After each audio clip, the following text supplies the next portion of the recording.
Bonsoir à toutes et à tous et bienvenue dans cette session d'information sur la télévision Labari en ce vendredi 15 juillet 2016. L'actualité, comme vous le savez, reste encore dominée par la situation en France au lendemain de l'attaque de Nice. En effet, hier soir, à la fin des festivités marquant la fête nationale française du 14 juillet, la prise de la Bastille, un camion s'enfonce donc dans un public dans une des rues de la ville française de Nice, tirant sur le coup 80 personnes.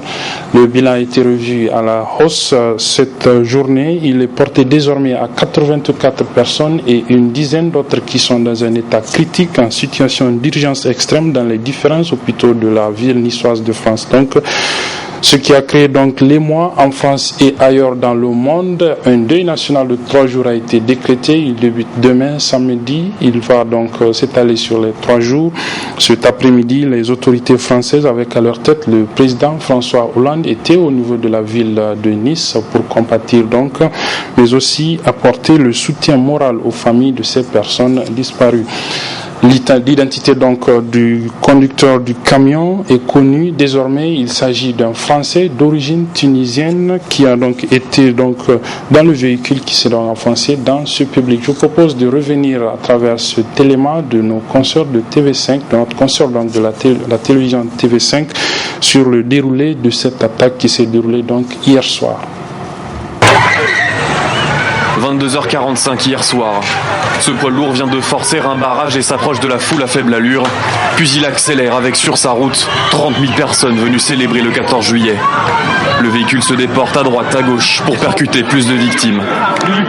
La course s'arrête 2 km plus loin après un échange de tirs fatal avec les policiers. C'est la fusillade qui fait fuir les piétons, car beaucoup ne se sont rendus compte de rien. Le camion est arrivé dans le dos des gens. Moi qui allais traverser, puisqu'il m'est passé à 50 cm, je ne l'ai pas entendu, j'ai simplement senti quelque chose et j'ai vu le camion passer, je me suis retournée, j'ai vu des gens de chaque côté et ils continuaient à foncer. On a eu tellement peur, on est tous sautés en bas de... En fait, c'est au niveau de plage, on a 3 mètres de murettes qu'on a sauté et on est parti. Et on a vu des cadavres partout, quoi. Toute la nuit, citoyens et secours s'entraident. Quand les uns préservent la pudeur des victimes, les autres investissent bars et halls d'immeubles pour soigner les blessés. Malgré cela, de quelques morts à minuit, le bilan monte à 84 au petit matin. Devant les hôpitaux, des proches terrifiés croisent le chemin des donneurs de sang. Je me devais être là ce matin, c'est tout. J'estime que c'est normal. Et malgré le choc, parce que c'est un peu compliqué d'en parler. On est là, voilà. Déjà, certains dénoncent des failles de sécurité. Je ne sais pas ce qui s'est passé. Normalement, la route est bloquée et là, il y a des voitures passées et le camion est passé. Police scientifique à l'œuvre, la promenade des Anglais est toujours fermée à la circulation. Voilà donc ce que l'on peut retenir de cette situation. Donc en France, il faut retenir que les autorités françaises continuent de privilégier la piste terroriste. L'enquête suit son cours et déjà, comme je le disais il y a quelques instants, l'identité du conducteur du camion est désormais connue. Il s'agit d'un Français d'origine tunisienne âgé d'une trentaine d'années. Ici au pays, le syndicat des pharmaciens, médecins et chirurgiens dentistes du Niger menace d'aller en grève d'avertissement de 48 heures la semaine prochaine, à partir notamment du mercredi, une grève pour exiger du gouvernement la correction des irrégularités contenues dans des arrêtés portant licenciement de certains agents de l'État en service au ministère de la Santé publique. Pendant la période de grève, indique le communiqué donc, les formations et les stages seront également suspendus. Le Ben Saint-Famed réaffirme sa détermination à faire aboutir cette revendication et rend le gouvernement seul et unique responsable de la situation qui en découlerait, signé le secrétaire général du Ben Saint-Famed, le docteur Maman Sani. L'auditorium Sani Bako du ministère des Affaires étrangères a abrité cet après-midi le lancement de la mise en œuvre du programme présidentiel d'habitat et de facilitation de l'accès à la propriété immobilière et foncière. Ce programme vise la réalisation de 25 000 logements sociaux au cours du quinquennat 2016-2021 avec la collaboration des opérateurs économiques nigériens. Le résumé de cette cérémonie présidée par le premier chef du gouvernement Brigitte Raffini avec nos reporters Ibrahim Abdou et Adamou Soumana. La présente rencontre regroupant autour du Premier ministre, des membres du gouvernement, des représentants des travailleurs du Niger et du patronat, ainsi que d'autres personnalités, marque le lancement de la mise en œuvre du programme présidentiel d'habitat et de facilitation de l'accès à la propriété immobilière et foncière de la Renaissance Acte 2. Un programme qui porte sur la réalisation de 25 000 logements sociaux entre 2016 et 2021 à la grande satisfaction du représentant des travailleurs nigériens pour qui cette initiative répond à une de leurs revendications. Les travailleurs que le devoir amène partout dans notre pays sont donc enclins au changement de lieu de résidence. Or, trouver un logement demeure un calvaire pour un travailleur nouvellement affecté dans certaines localités de notre pays. D'autre part, les travailleurs, du fait de cette mobilité et de la faiblesse de leurs revenus, sont confrontés au problème de logement dont les coûts demeurent insupportables. L'écrasante majorité de ces derniers, qu'ils soient du public, du parapublic ou du privé, n'a pas de logement propre à cause sans doute de l'inexistence d'une banque de l'habitat. À noter que dans la réalisation de ce programme, les opérateurs économiques nigériens occupent une place de choix que le président de la Chambre de commerce n'a pas manqué de louer, tout en demandant à l'ensemble des opérateurs à s'investir dans le dit projet. Je voudrais souligner que le moment est maintenant venu de nous impliquer fortement dans ce processus. J'exhorte donc du haut de cette tribune tous ceux qui sont dans la position de le faire d'adhérer fermement à cette opération profitable pour les demandeurs de logement et pour nous autres investisseurs. Procédant au lancement officiel de cette vision du président de la République visant à résoudre la problématique des logements sociaux dans le pays, le ministre de tutelle a éclairé davantage l'opinion publique sur cette opération. Pour la première opération que nous envisageons de réaliser en partenariat avec les opérateurs économiques nationaux, le montage consiste en la construction d'un millier de logements à Niamey. À travers ce partenariat, chaque opérateur s'engagera à construire un nombre déterminé de logements, dont des logements sociaux à céder en location-vente et logements de standing qu'il commercialisera après à sa guise. Dans l'optique de garantir aux promoteurs le recouvrement efficient des échéances de location-vente des logements sociaux, nous avons retenu de constituer un collectif de banques partenaires devant assurer cette activité de recouvrement. Les clients identifiés seront appelés, pour ceux qui ne l'ont pas encore fait, à domicilier leur traitement dans ces banques. C'est dans ce sens que l'opération envisagée conçue pour les banques un gisement d'opportunités que je les invite vivement à saisir. Pour les travailleurs, le programme est une réponse aux préoccupations maintes fois exprimées par les centrales syndicales pour la satisfaction de ce besoin vital. Saisissons donc l'opportunité offerte par le volet habitat du programme La Renaissance, Acte 2, pour garantir à la grande majorité des ménages nigériens l'accès à la propriété foncière immobilière. Présent à cette cérémonie en tant que parrain, le chef du gouvernement a pour sa part loué cette initiative du président de la République et rassuré les concitoyens sur le bon déroulement de la mise en œuvre de la politique nationale de l'habitat. Vivement donc le début des chantiers de ce noble programme. Un magasin d'armes et une soute à munitions au centre d'instruction de la garde nationale du Niger. Ils sont offerts par l'ONG Handicap International dans le cadre du projet Sécurité physique et gestion des stocks d'armes et de munitions. Les infrastructures ont été réceptionnées ce matin au centre d'instruction justement de la garde nationale par le ministre de l'Intérieur et devant le haut commandant de la garde nationale du Niger. Résumé avec Halidou Bourema et Hassan Saleh Mustafa. Contribuer au renforcement des capacités opérationnelles de la garde nationale du Niger dans sa mission de défense et de sécurisation du pays, c'est ce qui a motivé l'ONG Handicap International de réaliser deux importantes infrastructures au camp de garde de Bassora. Un magasin d'armes moderne équipé et une soute à munitions. L'une des sources principales de la prolifération et la circulation illicite des armes légères de petit calibre et de leurs munitions reste fortement liée au défi de stockage et de gestion optimale de celles-ci. Cette situation entraîne malheureusement leur perte ou vol et peuvent tomber ainsi dans les circuits et réseaux criminels ou terroristes avec des conséquences fâcheuses de la sécurité et la stabilité des populations. Pour toutes ces raisons, ces matériels nécessaires pour la sécurité, mais détournés parfois de leur destination et surtout dans un contexte international ou régional, deviennent ainsi de graves menaces pour la vie humaine, la stabilité du pays, voire même la sous-région. Le président de la Commission nationale pour la collecte et le contrôle des armes illicites juge l'initiative salutaire car ces réalisations viennent à point nommé.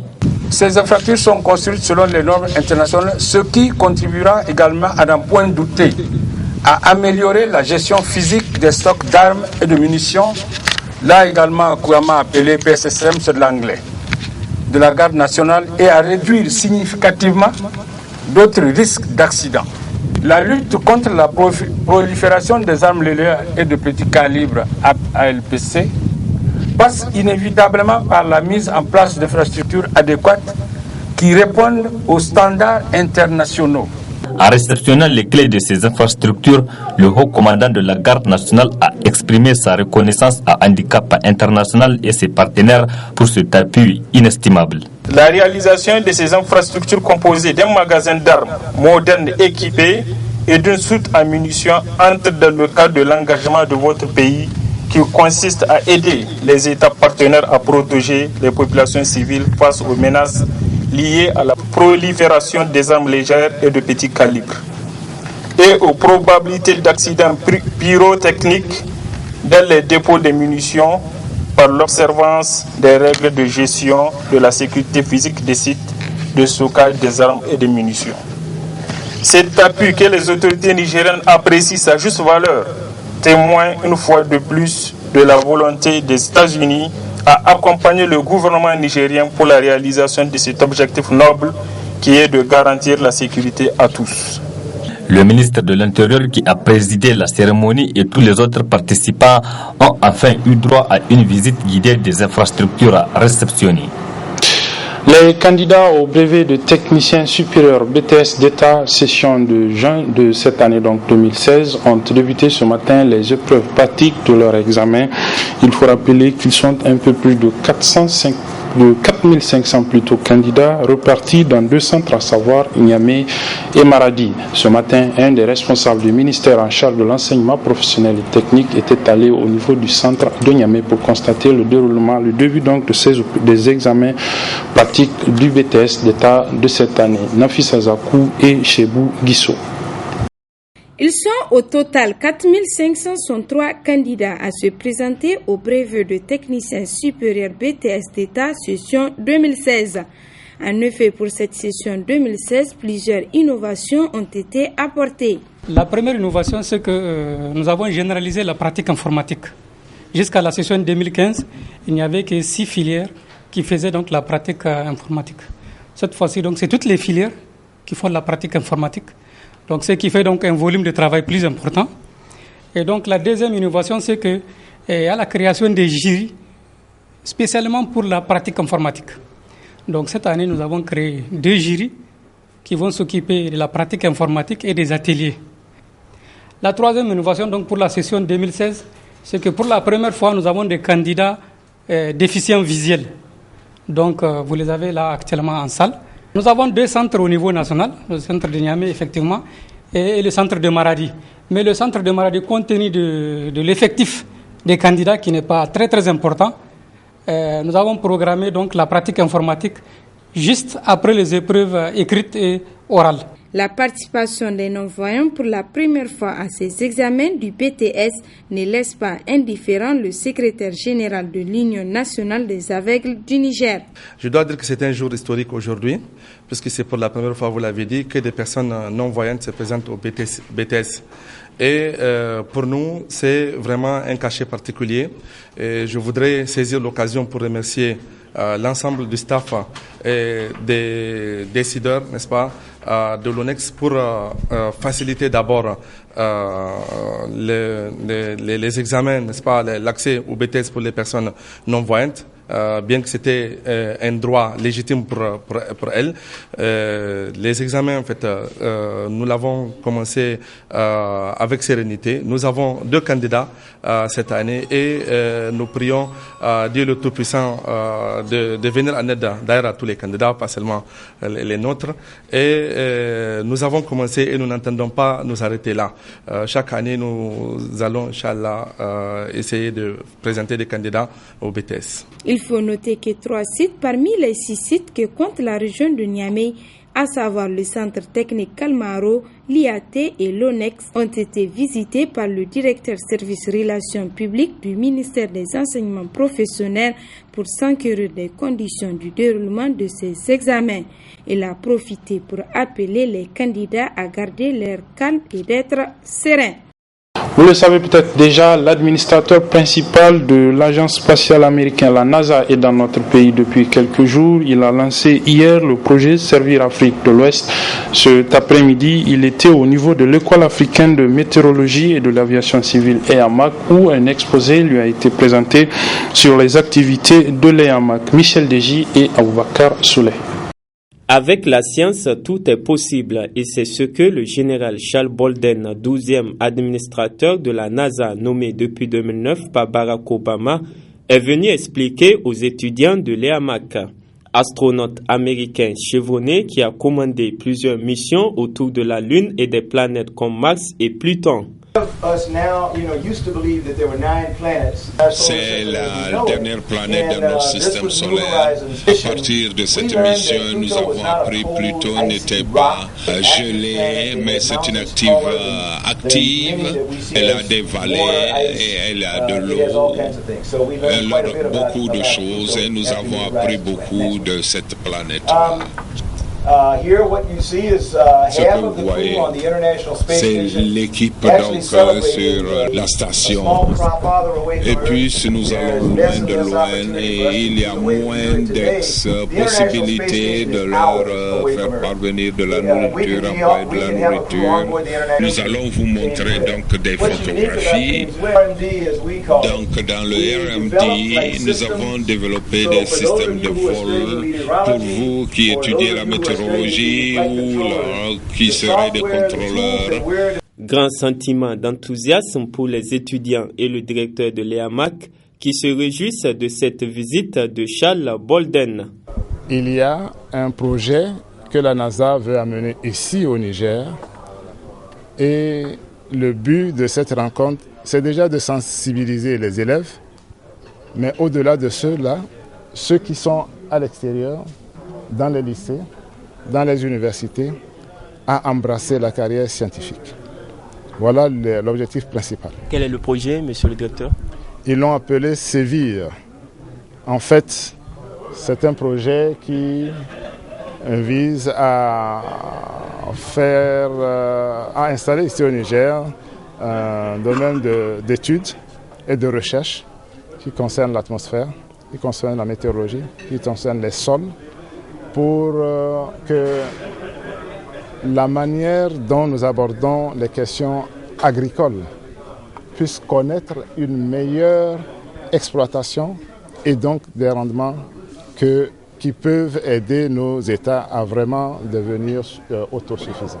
Donc c'est pour dire aux élèves, à partir de maintenant, sachez que vous pouvez vous ouvrir d'autres horizons, beaucoup plus éloignés que ceux que vous avez aujourd'hui.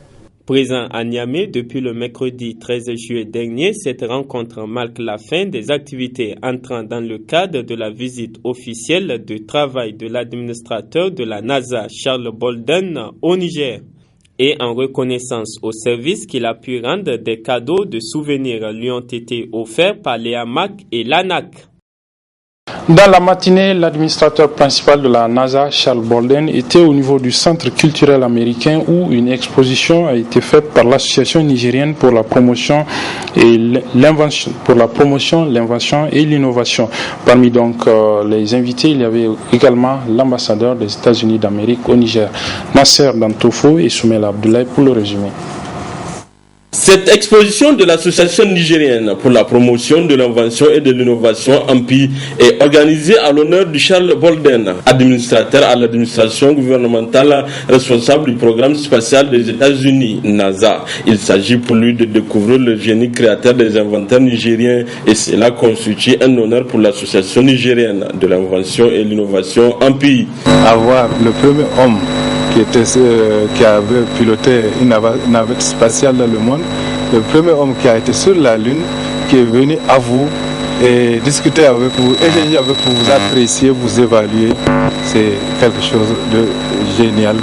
Et nous remercions en tout cas le gouvernement des États-Unis, l'ambassadeur et tous ceux qui ont fait en sorte que cette rencontre ait pu avoir lieu.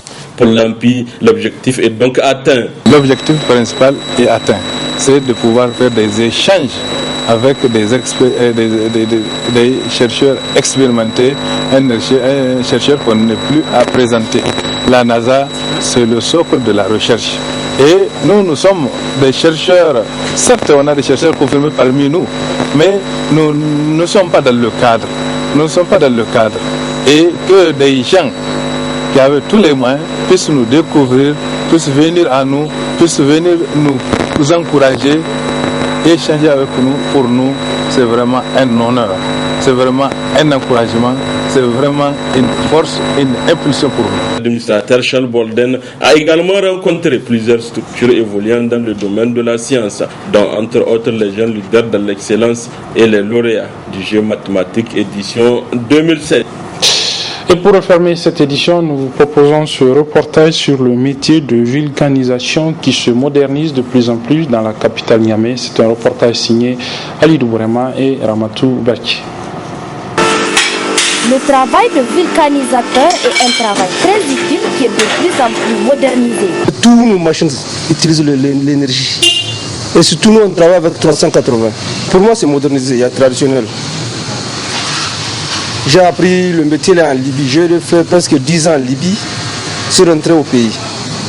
On n'a pas d'autres difficultés. S'il s'agit d'un pont, dès qu'il vient, nous on paye. On n'a pas de problème avec l'administration. Avec nos agents, on n'a pas de problème. Métier de plus en plus exercé par la jeunesse nigérienne. Après des moments d'apprentissage, il permet de gagner en moyenne 2000 ou plus. Surtout en période de canicule. Mais comme dans les autres métiers, les petits problèmes ne manquent pas. Le fait que Dieu me donne, je le remercie beaucoup. Des fois, tu peux trouver 2000, 2500. Le plus moins cher comme ça, parce que c'est le temps même qui est un peu dur. Le problème de gelée, que ça fait des coupures. C'est ça seulement. Bon, ça dépend du travail. Ça, c'est avant, il y a travail, maintenant, là, tout. On est là débrouillé quand même. Puis c'est 300. Parti, c'est 500. 300, c'est comme ça. Il n'y a pas de saut métier, dit-on. Et c'est à travers cette activité que ces jeunes arrivent à gagner leur vie. Voilà, c'est la fin de cette édition, mesdames, messieurs. Merci de l'avoir suivi. Merci également aux équipes techniques et rédactionnelles qui m'ont aidé à vous la présenter. Les programmes se poursuivent sur la télévision Labari. Au revoir.